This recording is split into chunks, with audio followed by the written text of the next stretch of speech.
The Richest Man in Babylon is about Arcad, the wealthy man to whom the title refers. One day Arcad is approached by two friends, Bansir and Kabi, who wish to know the secrets behind Arcad's success.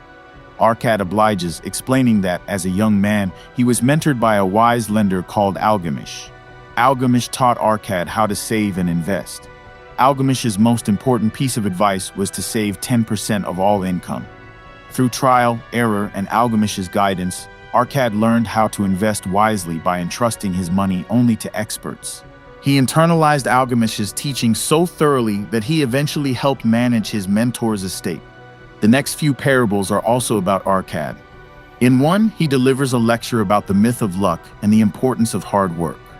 In another, Arcad is summoned by the king of Babylon to instruct the ignorant masses in financial affairs. Seemingly everyone in the kingdom is poor. In a series of daily seminars, Arcad presents 7 principles that will help his students overcome their money problems. The first is to save 10% of all income. The second is to implement a budget for daily expenses. Another is to invest so that saved monies multiply. Arcad also advises his students to protect their savings and investments by entrusting their care to experts, to become homeowners, to save for retirement, and to constantly work to increase their earning power.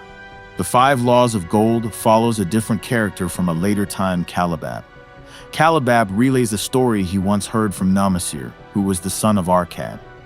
Namasir lost, then earned back, a small fortune by following his father's invaluable advice. The advice included 5 laws, which were to save 10% of income, invest, handle money with great caution, hire experts, and avoid tricksters. In The Gold Lender of Babylon, a spear maker who has slowly amassed savings over many years consults with a lender regarding whether or not he should make a risky loan to his brother-in-law. Mathon, the lender, offers advice about loaning money, including how to evaluate a potential borrower. The potential lender must consider if borrowers are likely to repay the loan, if their venture will be successful, and if they're willing to put up collateral. A parable about the fortitude of the walls of Babylon illustrates how good planning can help people weather a crisis. Another parable focuses on Dabasir, a camel trader, and Tarkad, a hungry man who is in debt. Over a meal with Tarkad, Dabasir shares his life story, which includes falling into debt, being sold into slavery, escaping his masters, and returning to Babylon to slowly repay his creditors. A final story shares the perspective of a former slave, Sharu Nada, who reminisces about his friendship with a fellow slave named Ared Guru. Both men were hard workers. Eventually, Ared saved enough money to buy both men's freedom, and they went into business together. Ared died, but Sharu Nada lived to share their inspirational story with Ared's grandson, who sorely needed financial advice. Everyone should save 10% of their income. Clason perhaps coined the phrase, "pay yourself first," a surprisingly modern-sounding piece of advice that is offered throughout The Richest Man in Babylon. The platitude means that it's important to save money even while paying down debt and other bills.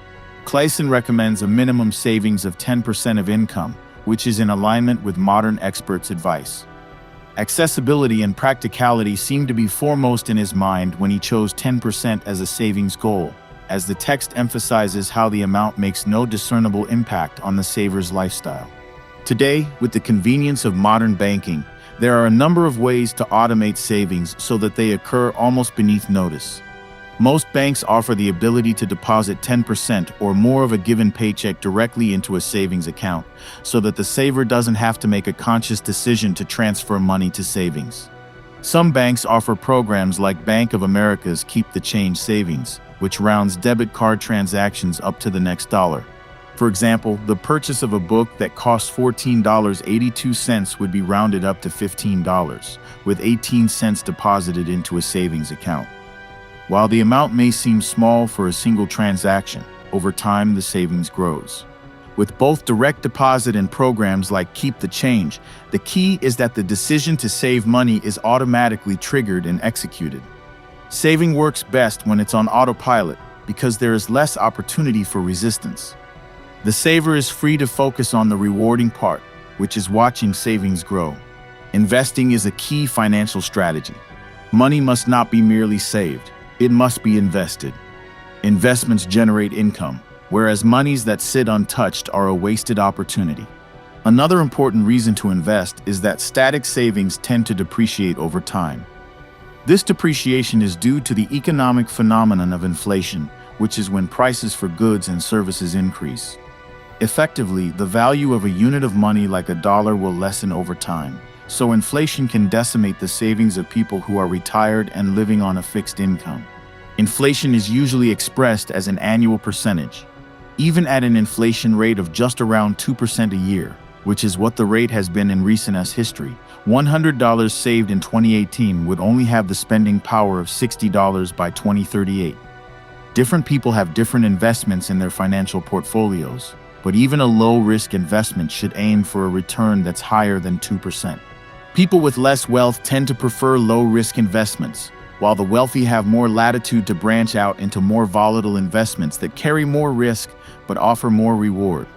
For instance, an affluent individual might invest in a new restaurant where the risk of failure is high, but the possibility of success is quite lucrative. Investments always introduce some amount of financial risk. Low-risk investments bring low returns. For example, Treasury inflation-protected securities are specifically designed to protect against inflation by offering low yields. The stock market is much more volatile, but it can yield higher returns. Financial advisors are useful guides. The Richest Man in Babylon is filled with fictional characters who are de facto financial planners, rich, self-made men. These men carry strong endorsements from leaders like the king, or from their communities at large. Uniformly, their teachings are wise and effective, suggesting that their modern-day analogs, bankers and financial planners, are trustworthy experts who should be consulted in all matters of money. In the modern world, there is still a certain amount of trepidation surrounding the decision to hire a financial planner, whether it's because people crave privacy or because they fear the cost will be prohibitive.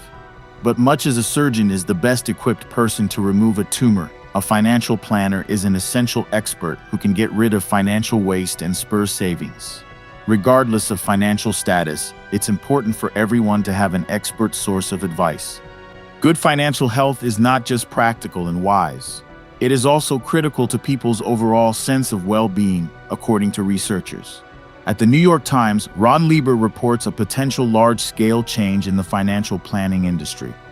In the not-so-distant past, financial planners were largely available to only a very wealthy clientele that paid large commissions. Now, there are financial planners that serve small-scale investors, charging a flat, recurring fee for service. Budgets are a critical financial planning tool. In the United States, less than half of people use a budget, which is unfortunate because they're quite easy to create. Budgets can help people identify unnecessary spending to cut and other opportunities to better manage finances. The fundamental rule of budgeting is to divide all expenses into two simple categories: wants and needs. Wants are considered discretionary spending, whereas needs are considered fixed expenses. Individuals should aim to only dedicate about 50% of their income to fixed expenses like mortgage payments or insurance premiums. The remainder can be dedicated to discretionary spending and savings. In creating a budget, it's important to consider not just daily or monthly expenses, but also less frequent expenses like car repairs, taxes, and holiday gifts. Annual expenses should be amortized over the course of the year if at all possible. Savers can also establish an emergency fund for unforeseen expenses such as illness. Homeownership is a particularly good investment. One of the tales in The Richest Man in Babylon emphasizes the importance of homeownership as an investment strategy. Historically, in the U.S., owning a house has been an effective way to build wealth. Researchers at Harvard University found that, collectively, people who buy houses accumulate more wealth because their saving habits are reinforced by financial obligations like a down payment and regular mortgage payments. A 2013 survey administered by the Federal Reserve estimates that the difference in savings and other assets of renters versus owners is nearly $200,000. After the financial crisis in 2008, the housing bust caused the proportion of renters to rise. Homeownership was more difficult to finance, but it was also considered riskier. Still, the New York Times editorial board identified homeownership as the best means of building wealth in 2014. Another reason that the rate of homeowners has dropped is the student debt loads carried by millennials. In the US, student debt doubled between 2008 and 2017, partly due to the rise in the cost of a college education. This phenomenon will likely impact not just the personal wealth of millennials who don't buy homes, but also the economy at large, since homeowners tend to spend more on furniture and other household goods than renters do. Hard work is the cornerstone of financial success. The economy of the richest man in Babylon is a strict meritocracy. People who are rich are hard-working and wise, while poor people are foolish and ignorant, though their fortunes always improve when they accept that hard work is a necessary part of life. Across the board, hard work drives financial success, and a lack of hard work drives financial failure. Everyone has the potential to be rich and successful, regardless of socioeconomic advantage. Characters who are slaves pull themselves out of oppression, and rich people squander their wealth and fall into squalor. The book's notion of the economy as a meritocracy was very much in line with mainstream ideas about the American dream at the time of its publication. Similar values are espoused in literary works published around the same time, such as Horatio Alger's Rags to Riches narratives. It's deeply satisfying to accumulate wealth from hard work and careful money management. Saving money is psychologically soothing and emotionally satisfying, particularly when it's hard-won. Research suggests that a key ingredient to happiness is the application of hard work. Humans are inherently motivated by challenges, and hard work that's engaging can engender more satisfaction than a relatively passive activity. Financial experts recommend paying down debt and saving money at the same time, rather than repaying all debt first. One reason is practical. The sooner one starts to save, the easier it is to accumulate wealth via investments like 401k funds. The other reason is more of a quality of life issue. Research suggests that paying down debt isn't as emotionally gratifying as saving money. Luck is never the source of a great fortune. In The Richest Man in Babylon, there is no such thing as good luck, at least as the source of continued fortune. More often, money that is gained quickly is also lost quickly. This phenomenon is infamous among lottery winners in the modern world, who often experience a shift in attitude called sudden wealth syndrome. Named by psychologist Stephen Goldbart, sudden wealth syndrome can cause feelings of guilt and isolation, and behaviors like outrageous spending and bad decision-making. Another population that experiences sudden wealth syndrome is inheritors. According to a reporter at the Wall Street Journal, for some 70% of wealthy people, the second generation will squander the family fortune. The third generation is even worse, with 90% of wealthy families having lost their riches by that point. One reason for the abysmal sustainability rate is that the second and third generations are ill-prepared to handle great wealth. Often, these inheritors have no experience managing wealth. In many cases, they weren't even aware their families had a great deal of money until after the death of their parents. Other issues like poor communication among surviving family members and the inheritors' refusal to generate new income streams exacerbate the problem. Careful planning and wise choices are needed not just to amass wealth, but to sustain it. It's important to pay back debts. Dabasir, a character in The Richest Man of Babylon, proselytizes about the importance of paying back debts. After he fell into debt, he fled Babylon and was sold into slavery. Eventually, Dabasir escaped and returned to Babylon to repay the debts, recognizing that he was a fool to run from them in the first place. Dabasir endured the wrath of his community, including consequences like banishment and slavery that aren't applicable in the modern Western world. However, ignoring debts can have severe consequences for the modern borrower.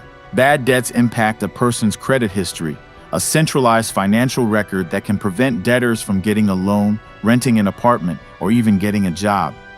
Furthermore, interest on debts tends to compound over time, especially for accounts that incur late fees, raise interest rates, or experience other consequences of late payment. Like Dabasir, even people who have marred their credit histories are capable of rebuilding. The New York Times recommends focusing on boosting one's FICO score, a number between 300 and 850 that indicates one's creditworthiness to lenders. Recommendations include ordering a copy of one's credit report, paying future bills on time, and focusing on repaying debts that have the highest impact on the score. For example, long-term low-interest arrangements like student loans count less than high-interest rate agreements like credit cards.